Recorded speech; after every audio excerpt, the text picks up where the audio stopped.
Hi, I'm Jillian McCamick-Paulus, the Quality Assurance and Compliance Specialist here at Caritas Family Solutions, and I'm very excited to be reading our mission statement for you today.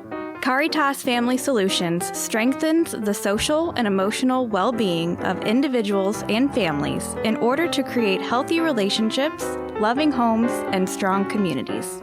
Now get excited, everybody.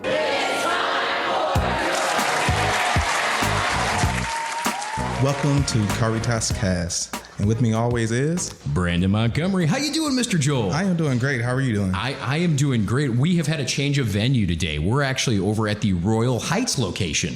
I am so glad to be here to hang out, meet new people, and just learn a lot of great things. But yeah, this Royal Heights location is neat because it houses multiple programs. We have foster care in this building. We have the Fontebello Maternity Home, the new emergency shelter, Pax House, and of course, St. John Bosco's Children's Center. Of course. Yeah, so we are grateful to be here, grateful to be back with all of you, and grateful that it is November. Turkey Day. Turkey Day is a-coming. Are you a turkey fan? I love turkey. Now, have you done anything interesting as far as making the turkey? Because I've always wanted to do like maybe the fried turkey, but I'm afraid of burning the house down. Yes. So I want to try out this turducken. I've never done it. I heard it's delicious. What? Turducken. Turkey, chicken, duck all together. Drop it in the deep fryer. I heard it's delicious. Wow. Now that is a new one for me. That has my curiosity peaked here, my friend. You're making me hungry. Definitely. Well, besides turkey in November, Caritas has some important things to talk about and to look forward to. And one of them is, of course, our trainings. And this month we're doing 2 trainings just like last month. This month we have our annual harassment training, and that's a huge one because that is a state and federal required training. So people, please get your training done early this month. And of course, we have our de-escalation training as well. And that's helpful for just human beings, Joel. You got to know how to calm down somebody who's upset, especially in our field. And looking forward to December, we're having our first annual Caritas Wellness and Benefits Fair.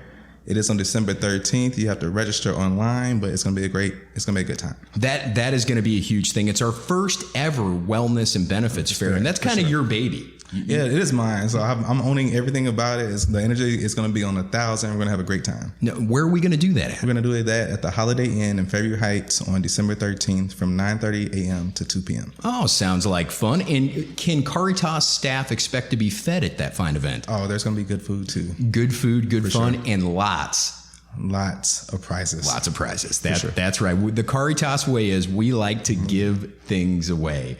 One last thing we need to mention about that is that you have to register for that event. Yes. Please register. The only way that you're going to be allowed to get in is if you register. So you have to go into your email, click on the registration link, log right in, and you'll be good to go. Yeah, and this event is open to the first 100 people that register, correct? Yes. Excellent. So Joel sent out an email. If you did not get that, just reach out to Joel Malone at Caritas at caritasfamily.org and get a hold of him, and we will get you registered for that event. So to me, that sounds like a great opportunity to bring everybody together. And speaking of great opportunities to bring everyone together, nothing unites this agency more than a good mission moment. And speaking of good mission moments, one of our programs has a plethora. I'm almost jealous of how many mission moments these folks get to have. We are, of course, talking about Caritas's Family Finding Team. And we're blessed to have with us today the Family Finding Team. Like all of them, I think, are here. It seems like it. There is a lot of them here right now. So welcome, everybody, to CaritasCast. Thanks for having us. Hey, thank you for having us. I told you it's a lot of them right there. I know, right? This is going to be fun. This is going to be a ton of fun. So before we get started, if each of you can kind of take a second to introduce yourself and let us know what brought you to Caritas and how long you've been with us. The agency would just love to get to know you. We're just being nosy. Hi, my name is Savannah Harold, and I have been with Caritas Family Solutions for 6 years now. And what brought you here? I've always had the desire to help people, and I was interested in working with the foster care system ever since college. Awesome. That's amazing. Hi, my name is Jerica Barnett, and I've been with Caritas for 2 years now. I came to Caritas after working in a daycare with children who are in care, so it was only right for me to transition into child welfare. Fantastic. Well, glad to have you. And my name's Katie Lee, and I've been with Caritas for almost a year.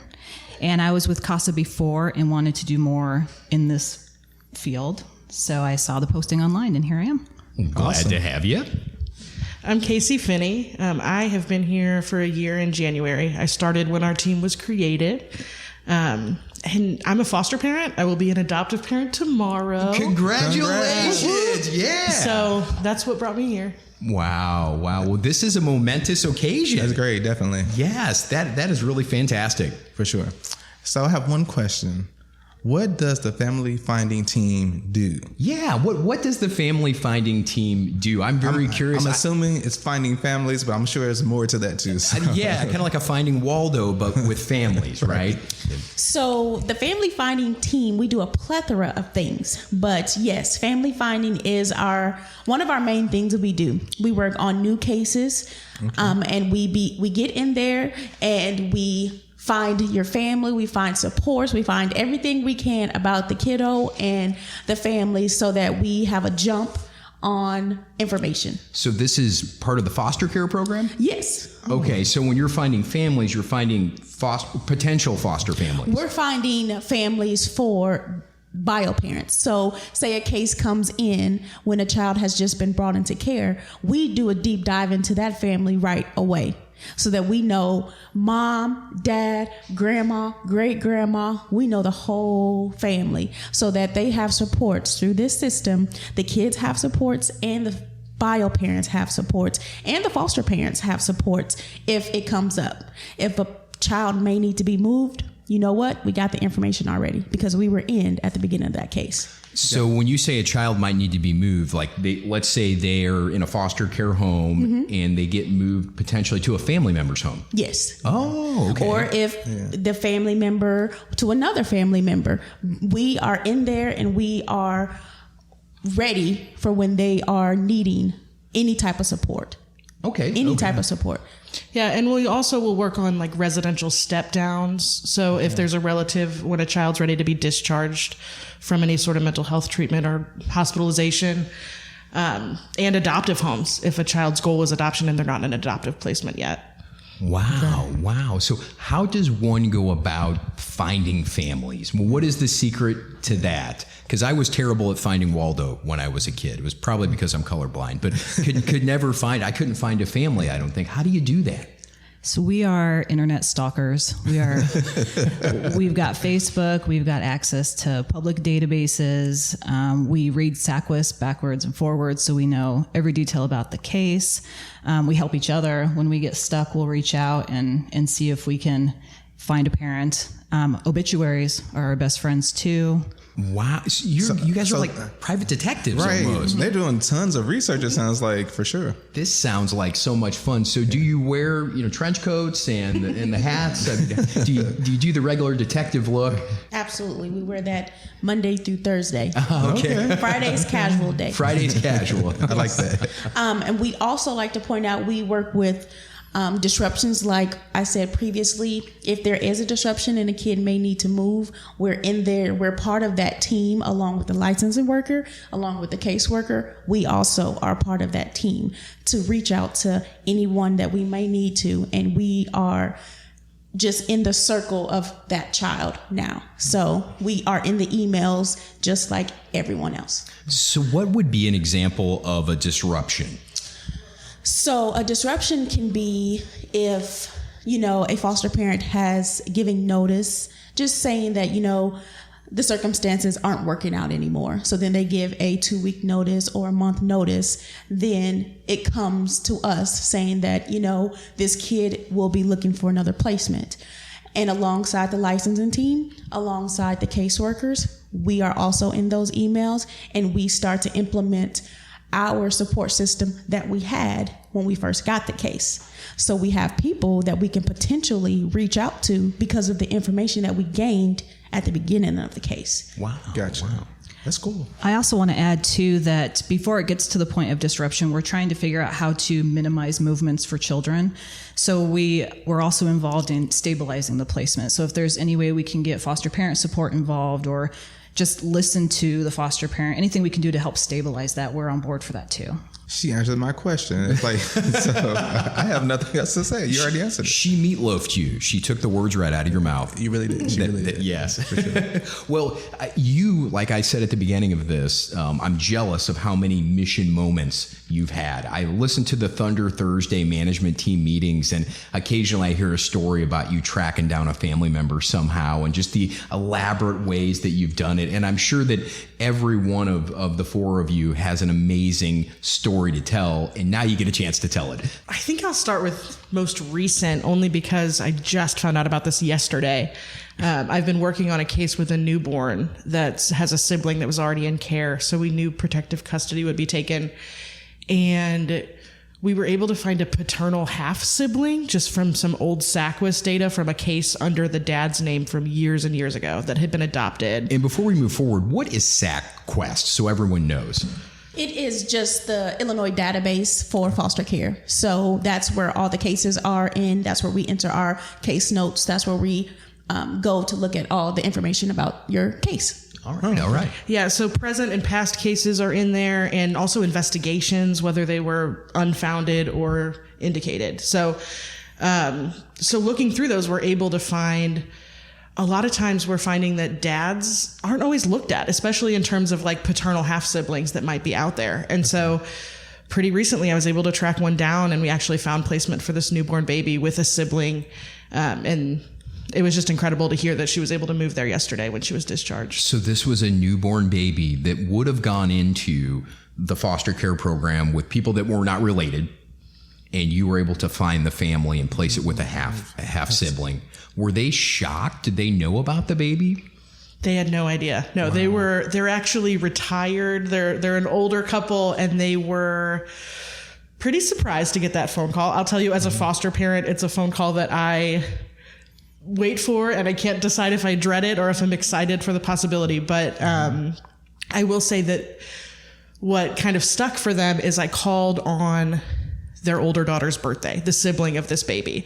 And they had no idea that because this is another woman who's pregnant, they have no idea. They haven't kept in touch with the family. So she said she would talk to her husband and call me back, and said, I just feel like this was in the plans for us somehow. I'm getting chills. Right. That's amazing. On the daughter's birthday, yeah. That's not an accident. That's intervention. For sure. Wow. That is an incredible story.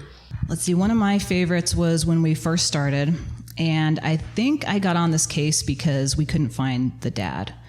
So it was a search for the dad, and I couldn't find him anywhere, and I saw that there was a CASA previously on this case, so I reached out to CASA, and we dug and we found the dad. So then I found his whole side of the family and reached out to the case manager. And at the time, the siblings were placed in separate foster homes, separate traditional foster homes, so not with family. And they were reluctant to move just because the kids were okay. So one of the kids needed to be moved. The boy needed to be moved. And so they went back and referenced all the family material I sent to them. And the boy ended up getting moved with his paternal grandfather, which was amazing because this family hadn't seen the kids in a couple of years just because they're in the system and no one's reaching out to them. Yeah. So he got placed with paternal grandpa. And then I was hoping that sister would get moved because, keeping siblings together.